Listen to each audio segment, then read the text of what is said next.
Alright, AJ again with Gems Auto. I figured I'd make, I forgot to mention something last time when discussing the flywheel and the torque converter. When you go ahead and you buck these together, like I said before, the torque converter you put inside the transmission first, and then you buck the transmission with the motor and the flywheel.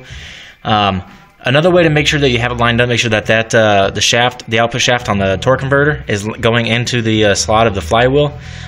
When you turn this, before you put any of the nuts in, when you turn the flywheel, that torque converter should stay still. It should not move with the flywheel. If you do, then you're binded up, and you're not going to be able to break it loose. So you're going to have to pull the transmission back off a little bit and line up the hole. And then, so when you get these in, like I told you, you put the pry bar here, and you pry up on it, and you move it tooth by tooth at a time. Sorry. Once you get them all in and you have them tight, you can have your 18 mil. They're all 18 mils. I'm using a Snap-on 18 millimeter open end wrench. And when you put it on here, you can actually turn it in rotation as so. And the next one should be right here. And you just keep going with it. You bring your socket up, or your ratchet up. And there you go. There's the next one. And then you just do the same thing. You tighten it up. Like I said, I finger tightened them before, so that way I can have some slack in between the torque converter and the flywheel. Again, like I said, if you tighten up one all the way, your torque converter is going to shift at an angle, and it's not going to line up.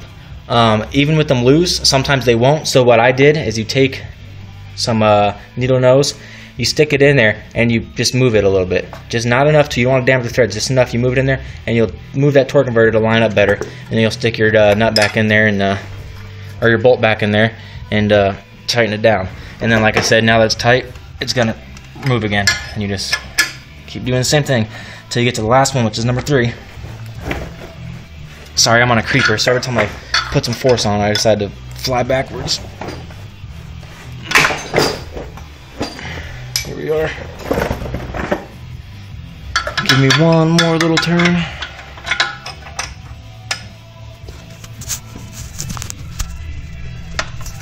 Alright, and there she is, the last one. Go ahead and crank her down.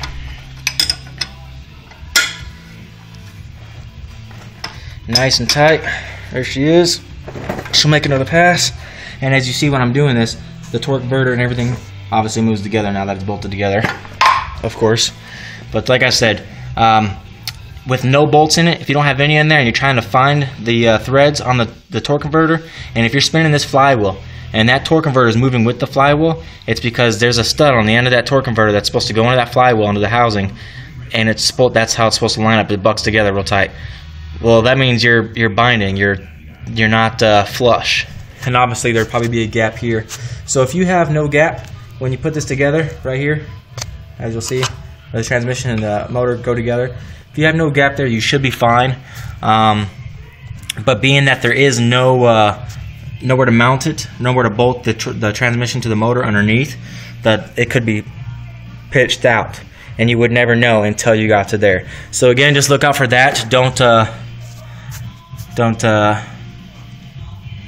put pressure on that torque converter. If you do have one lined up and it's just because it was just happened that way, don't crank down on that, because you're going to mess up that torque converter, and you don't want to do that, because you'll get it all done, put it back in the car, fire it up, and it'll squeal and it'll sound like shit, and then obviously it won't shift, and you have to pull it all back out again, and that would suck because it takes some time to pull this motor out by yourself. Even with the partner, it takes a little bit of time. So I'm going to go ahead again and finish up, and then that'll be it.